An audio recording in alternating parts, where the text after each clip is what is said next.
कहते हैं प्रभु तुमको क्या कथा सुनाऊंगा मैं, सब काम तो आप ही करते हैं। माता जी याद करती रहती हैं तुम्हारी। आज पूरा समाचार जानकी जी का राम जी को मिल गया। राम जी की सेना समुद्र के किनारे पहुंची। 3 दिन तक राम जी ने प्रार्थना की समुद्र की, लेकिन समुद्र देव प्रसन्न ही नहीं हुए। तो श्री राम ने धनुष बाण उठा लिया और समुद्र को मारने जा रहे थे। समुद्र देव प्रसन्न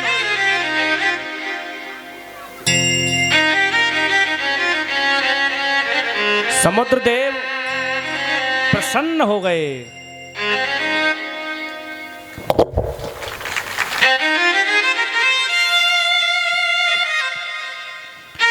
और प्रभु से कहा, प्रभु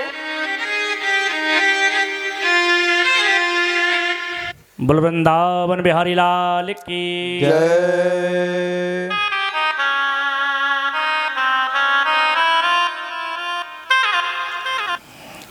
आज अगर 1 घंटा ज़्यादा कथा गाएंगे तो भी जाना मत, क्योंकि बहुत डिब्बा है आज।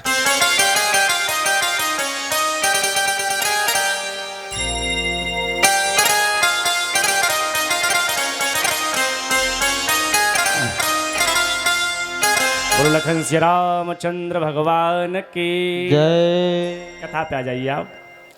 उसे क्या सुनाऊं जो सब कर रहा है, जन्म कौन लेगा कौन मर रहा है, उसे क्या सुनाऊं जो सब कर रहा है।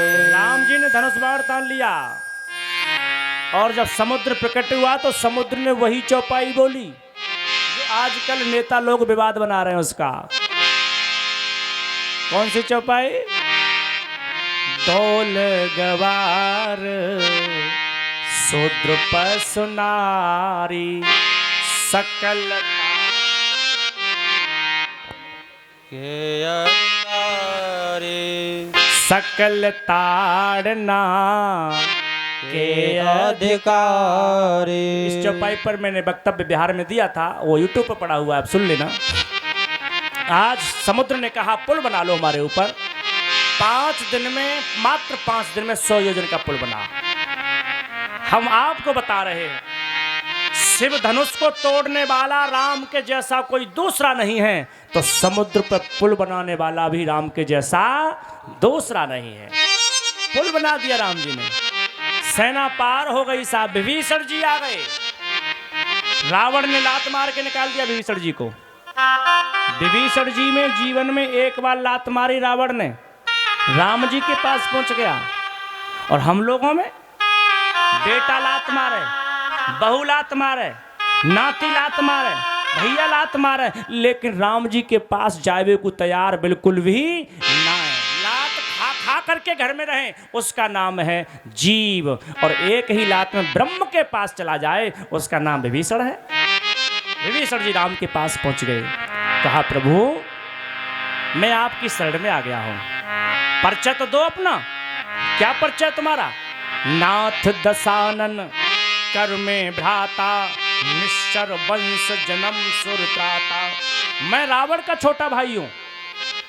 देखिए जिसकी लड़ाई चल रही है उसी का परिचय दिया। विभीषण जी कहते हैं प्रभु मैं रावण का छोटा भाई हूं। राम जी कहते हैं भाई साहब तुम चाहते तो पिताजी का परिचय दे देते, रावण का परिचय न देते। विभीषण जी कहते हैं कर्म इतने अच्छे नहीं किए, कर्म इतने अच्छे नहीं किए कि अपने पिता का नाम बोल सकें। कर्म हमारे निकम्मे हो गए, इसलिए भाई का नाम बोल रहे हैं हम। अच्छा तो मेरे पास तक भक्ति करके आए हो?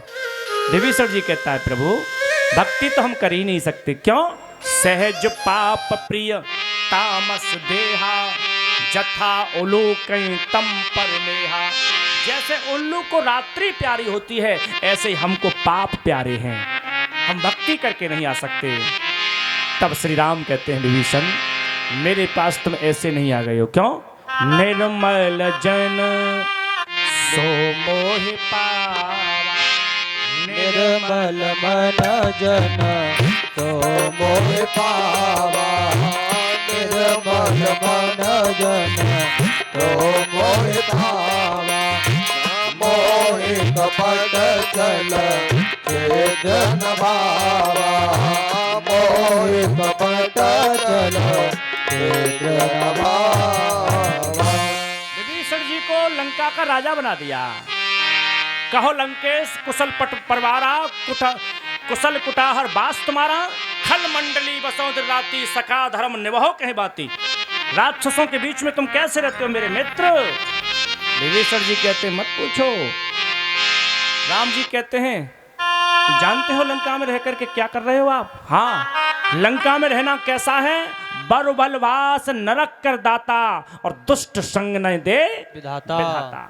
नरक में बास मिले तो कर लेना, लेकिन तुम्हारा मित्र अच्छा नहीं है तो आज ही त्याग देना, क्योंकि अच्छा मित्र भगवान का वरदान होता है। इसीलिए विभीषण जी राम जी के पास में आए, राम जी के सेवक बन गए, मंत्रिमंडल में समार हो गए। भैया अंगद जी महाराज कहते हैं शांति दूत बन के मैं चला जाऊं? हाँ चले जाओ। अंगद जी शांति दूत बन के क्यों गए? इसका मतलब ये अंगद जी ये कहना चाहते हैं कि हनुमान तेरे से काम नहीं हुआ, काम में करके आऊंगा। इसका राज सुनिए। हनुमान जब लंका में आग लगा के लौट आए तो अंगद जी अकेले में खींच ले गए बाजू पकड़ के और बोले हनुमान सच में बताना, क्या तुझ में ताकत ये इतनी पहले से थी जो लंका में आग लगाती? हनुमान जी बोले क्यों? अगर इतनी ताकत तुझ में पहले से थी तो मेरे चाचा को लेकर के ऋषिमुख पर्वत पर क्यों पड़ा रहा था? तू चाहता तो मेरे पिताजी को मार देता, बाली को ही मार देता। हनुमान जी बोले भाई साहब सुनो हमारी बात, हम में ना है बिल्कुल ताकत। फिर लंका में कैसे चले गए? मैं थोड़े गया, राम का प्रताप लेके गया है, राम नाम लेके गया। अंगद जी बोले सही बोल रहे हो, राम के नाम में इतनी ताकत है? पक्का? तो अब की बार में मोह लंका में पहुंचाए दो, मैं प्रैक्टिकल कर लूंगा राम नाम में ताकत है कि ना है। बोले ठीक है। अंगद को शांति दूत बना के भेज दिया। और आप सब कथा जानते हो, रावण के दरबार में बाली पुत्र अंगद खड़ा हो गया निडर। और रावण से बोल गया रावण सुन, 14 प्रकार के प्राणियों को मारना नहीं पड़ता, वो मरे हुए होते हैं। कौन? तन पोषक निंदक अग खानी, जो केवल अपना पेट भरने में ही लगे रहते हैं। अंगद जी कहते हैं वो पहले ही मर चुके हैं। दूसरों की बुराई करते हैं, वो पहले ही मर चुके हैं। काल काम बस कृपन विमूढ़ा, जो दरिद्र हैं कपटी हैं वो पहले ही मर चुके हैं। और विष्णु के विमुख हैं वो पहले ही मर चुके हैं। 14 प्रकार के प्राणी बताए मरे हुए, पढ़ लेना। रावण को क्रोध आ गया, वानर जानता है मैं कौन हूं? कौन हो भाई साहब? मैं वही हूं जिसने कैलाश पर्वत को उठाया था। अंगद जी कहते हैं बस रहने दो, हमने सुन लिया, जाए के अलावा कोई और बात है? और मैंने रावण सुने हैं वो सुनो। मैंने रावण सुना है कि एक बार पाताल लोक में बाली को जीतने गया, राजा बलि को जीतने गया, तो बलि के बच्चों ने पकड़ के घुड़शाला में बांध दिया था। और मैंने एक रावण का नाम सुना है कि सहस्त्रबाहु अर्जुन से लड़ने गया था, एक मुक्का मारा था और घर जाके बांध दिया था। वो रावण है तू? और तीसरा रावण बताने में तो मुझे लज्जा आ रही है। क्या? मेरे पिताजी बाली की कांख में 6 महीने तक दबा रहा था, और मैं जिस पालना में झूलता था भाई साहब तुम पालना में बंधे हुए थे, और तुम्हारी खोपड़ी में मैं लात मारता था। भूल गए मैं वही हूं? रावण को लगा बुरी बोल खोल देगा जो, तो रावण हंस गए। हाँ हाँ हाँ मैं जानता हूं, बाली नाम का एक बंदर था, मेरा मित्र था वो। आजकल कहाँ रहता है? आजकल कहाँ रहता है? अंगद बोले तुझे चिंता मत कर, तुझे वहीं पहुंचा देंगे जहां रहता है। तू चिंता मत कर, तुझे वहीं पहुंचाएंगे जहां बाली रहता है। रावण का क्रोध जा गया। रावण ने कहा ए बंदर सावधानी के साथ बात कर, विश्व विजेता रावण से बात कर रहा है। अंगद बोले मैं जानता हूं किससे बात कर रहा हूं। अगर तेरी सभा के बीच में कोई माई का लाल बैठा हो, वीर बैठा हो, तो जाओ मम चरण सखस सट्टारी और फिर ही राम सीता में हारी। मैं पैर जमीन पर जमा देता हूं, कोई उठा देगा, राम को सीता बिना लिए लौटा के लिए चला जाऊंगा मैं। एक एक वीर मेघनाथ समकोट सत जोधा रहे उठाए, मेघनाथ जैसे जोधा पैर को उठा रहे हैं। पैर नहीं उठ रहा क्योंकि सीता दाव पे लगा दी। अंगद जी से किसी ने कहा, सीता दाव पे लगाते समय तुम्हें शर्म नहीं आई? रघुवंश की शान दाव पे लगा दी। अंगद जी कहते, रघुवंश की शान दाव पे लगाई तब है जब राम जी से पूछ लिया गया है मैंने। जानकी जी धरती की पुत्री हैं। ध्यान रखना, त्रेता युग में भी दाव पर स्त्री लगाई गई है और द्वापर युग में भी दाव पर स्त्री लगाई गई है। अंतर इतना है कि एक राम जी के काज के लिए स्त्री दाव पर लगाई है और एक द्रौपदी चीर खींचने के लिए दाव पर लगाई गई है। दोनों कथाएं विचित्र हैं साहब। बड़े बड़े बलवान योद्धा पैर उठाने आए, कोई न उठा पाया। रावण उठे हैं पैर उठाने के लिए और जैसे ही पैरों में चले अंगद पीछे हट गए, बोले बस ठीक है, आशीर्वाद है हमारा। रावण बोला, आशीर्वाद लेने नहीं आ रहा हूं, पैर उठाने आया हूं। बोला, लज्जा के मारे मर जाना चाहिए था। क्यों? गिरते गिरते कितना गिरेगा? ब्राह्मण वंश में जन्म लिया तूने, मैं तेरे पैर छूता आकर के, लेकिन तेरे कर्म इतने निकम्मे हो गए कि तू सिंहासन छोड़ के मेरे पैर छूने चला आया। और गिरता गिरता कितना और गिरेगा? तू हजारों वर्ष पुराना है, मैं कल परसों का लड़का हूं, मैं तेरे पैर छूता लेकिन तेरे कर्म निकम्मे हो गए। और गिरते गिरते कितना गिरेगा? मेरे पिता का मित्र है, इस नाते से मेरे पिता के बराबर था, मैं तेरे पैर छूता लेकिन तू मेरे पैर आके छू रहा है। और अगर पैर छूना सीख लिया है तो मेरे पैर न, मेरे प्रभु के जाके पैर पकड़ ले, तेरा कल्याण हो जाएगा।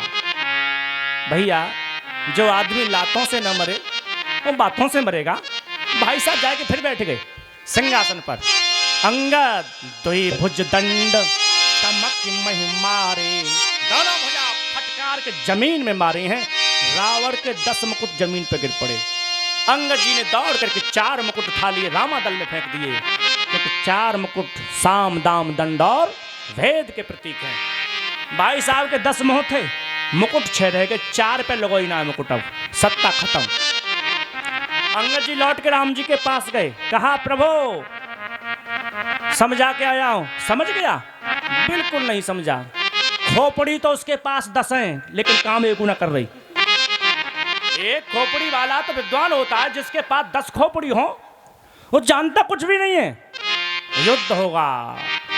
राम जी कहते ठीक है, सारी सेना को लंका के दरबार में सामने प्रांगण में पहुंचा दिया गया और बाबा तुलसीदास लंका कांड की रचना कर रहे हैं साहब। बड़े बड़े विश्व के विजेता इस युद्ध में सम्मिलित हो रहे हैं। 4 सेनाएं बनाई गई हैं राम जी की तरफ से, 4 लंका के दरवाजे घेर लिए गए और बड़ा भयानक राम और रावण का युद्ध हुआ। बहुत भयानक युद्ध हुआ। भैया, अगर हमसे कोई पूछे कितने दिन युद्ध हुआ तो 72 दिन युद्ध हुआ है। ये 72 दिन राम रावण का युद्ध चला है। धीरे धीरे सेना खत्म होने लगी और एक दिन वो आ गया कि रावण की तरफ से मेघनाथ युद्ध करने आया। मेघनाथ के सामने लड़ने वाला कोई रामादल में था नहीं। श्री राम ने मेघनाथ को आते हुए देखा, धनुष बाण खुद उठा लिए। श्री लखनलाल कहते हैं भैया, आपको धनुष बाण उठाने की आवश्यकता नहीं, अभी छोटा भाई जिंदा है आपका। धनुष बाण श्री लखनलाल ने उठाए हैं। मेघनाथ के सामने युद्ध करने श्री लखनलाल पहुंच गए और मैं इस युद्ध को गंभीरता के साथ बोलता हूं। क्यों? क्योंकि ये 2 वीरों का युद्ध नहीं था, 2 पतिव्रता स्त्रियों के बीच में युद्ध हो रहा था। केवल मेघनाथ नहीं लड़ रहा है, केवल लखनलाल नहीं लड़ रहे साहब, मेघनाथ की पत्नी सुलोचना है, उसकी टक्कर की भी पतिव्रता स्त्री कोई नहीं है, तो लक्ष्मण की पत्नी उर्मिला की टक्कर की भी जगत में कोई नहीं है। जिसको मारा जा रहा है वो भी वही है और जो मार रहा है वही है। कहने का मतलब शेष के फन से मेघनाथ का जन्म हुआ और शेष का अवतार लखन खड़ा हुआ है। सूक्ष्म में कहानी बता दूं, एक बार माताजी श्रृंगार कर रही थी बाबा महादेव का, तो जैसे पेट पर बांधने के लिए पेटी बांधी जाती है, इसी तरह से शेष नाग को माँ ने बांध दिया बाबा के। और जैसे शेष नाग को बांधा, शेष नाग की आंखों से आंसू निकल पड़े और शेष नाग की आंखों से आंसू निकले, उसी आंसुओं से सुलोचना का जन्म हुआ। और सुलोचना इतनी सुंदर थी कि शेष 1000 फन वाले हैं और सब फनों ने तो सिर झुका लिया सुंदरता देख करके, लेकिन एक फन ने सिर नहीं झुकाया। भगवान नारायण को क्रोध आ गया, सुदर्शन चक्र को आदेश दिया, इस फन को काट दो, क्योंकि ये फन ठीक नहीं है। और उस फन को काट दिया गया और वही फन जा करके मेघनाथ के रूप में जन्म ले गया।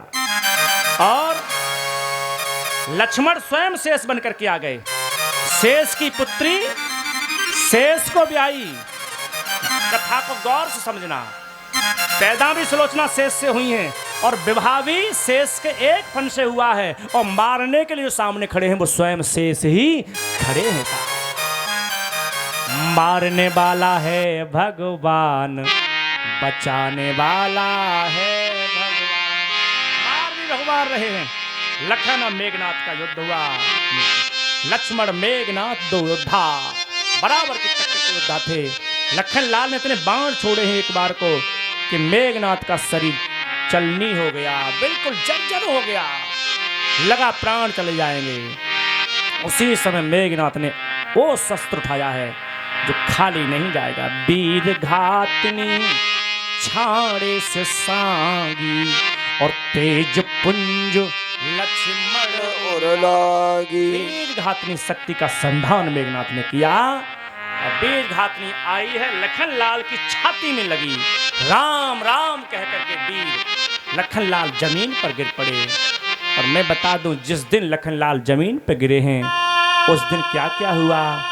श्री राम अपने साथियों के साथ विभीषण और सुग्रीव के साथ खड़े थे। मेरे प्रभु के हाथ से धनुष बाण गिर गए। सीता मैया का शरीर कांपने लगा। त्रेता से कहते हैं, त्रेता आज मुझे घबराहट हो रही है, न जाने क्या हो गया होगा। त्रेता कहती है, माता अच्छा संदेश आएगा। और मिला के हाथों की चूड़ी आवाज करती हैं। सुमित्रा जी के पैर कांप रहे हैं। लखन लाल धरती पे गिर गए। मेघनाथ दौड़ करके गया, लखन को उठाना चाहता था घर ले जाने के लिए, लेकिन बाबा लिखते हैं, मेघनाथ सतकोट सम जोधा रहे उठाए, जगदाधार शेष किम चले उठे खिसियाए। सभी चले जाते हैं लौट करके। मेघनाथ स्वयं उठाने जब आया, वीर बजरंगबली ने लात का प्रहार किया और मेघनाथ दूर गिर गया। वीर बजरंगबली ने गोद में शेष नारायण के अवतार लखन को गोद में लिया। भैया हाल क्या हुआ होगा उस समय रामादल का। श्री राम की ओर बजरंगबली जानने लगे। लखन को बेहोश अवस्था में लेकर के श्री राम सुग्रीव से कहते हैं, सुग्रीव आज मुझे घबराहट हो रही है भैया, न जाने क्या हो गया होगा। और मैं कई बार कह चुका हूँ, बार बार स्मृति में नहीं लाता कि भाई कभी संसार से जाता है तो उसका दुख कितना होता है एक भाई से ज़्यादा कोई नहीं जानता है। श्री लखनलाल की लाश के समान शरीर को लेकर के आए हैं और राम ने जैसे ही लखन को बेहोश देखा है, अचेत देखा है, पछाड़ खा करके राम रोने लगे हैं। लखन का शरीर जंघा पे रख लिया है। परमात्मा इतने भावुक हो गए कि रोते रोते ये भी भूल गए कि मैं क्या कह रहा हूँ। कहा, जो जन तेऊ बन बंद बिछो और पिता बचन मनते नहीं हो। अगर मुझे पता होता कि मेरा भाई ऐसी अवस्था में चला जाएगा तो पिता की आज्ञा न मानता मैं, क्योंकि बचपन में मेघनाथ लखन को मारने के लिए आया था। मेघनाथ ने मगरमच्छ का भेष बना करके सरजू में घुस गया था। श्री लखनलाल सरजू मैया में नहा रहे थे। मेघनाथ ने जाकर के नीचे से पैर पकड़ लिया। लखनलाल चिल्लाते हैं, भैया बचाओ। श्री राम मारने जा रहे थे। तब पिताजी ने कहा, बेटे मारना मत इसको, क्योंकि अनजान में एक बार मैंने तीर छोड़ दिया था तो श्रवण कुमार मारा गया था। बिना फर का बाण मारना। राम जी ने बिना फर का बाण मारा। आज उसी बात को याद कर रहे हैं। अगर मुझे पता होता कि मेरे भाई का काल बन जाएगा तो सुग्रीव मैं इस पापी मेघनाथ को तभी मार देता कि देखा लखन का हाल तो भगवान रो पड़े। देखा लखन का हाल तो भगवान रो पड़े।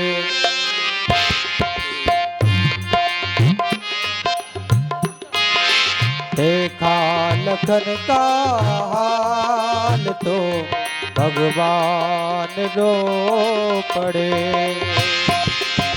सुग्रीव अंगद नील नल, सुग्रीव अंगद नील नल, बलवान रो पड़े। देखा लखन का हाल तो बलवान रो पड़े। देखा लखन का हाल तो भगवान रो पड़े। सुग्रीव अंगद नील नर, सुग्रीव अंगद नील नर, बलवान रो पड़े। देखा लखन का हाल तो भगवान रो पड़े।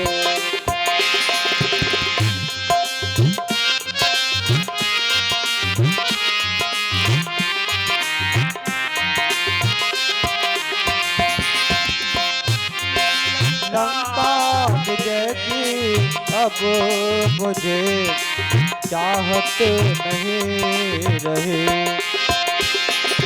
लंका विजय की अब मुझे चाहत नहीं रही।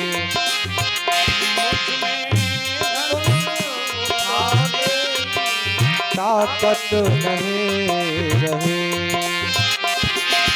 मुझ में धनुष उठाने की ताकत नहीं रही।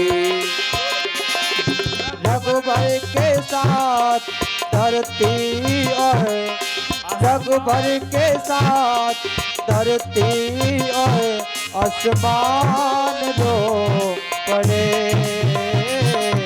देखा लखन का हाल तो भगवान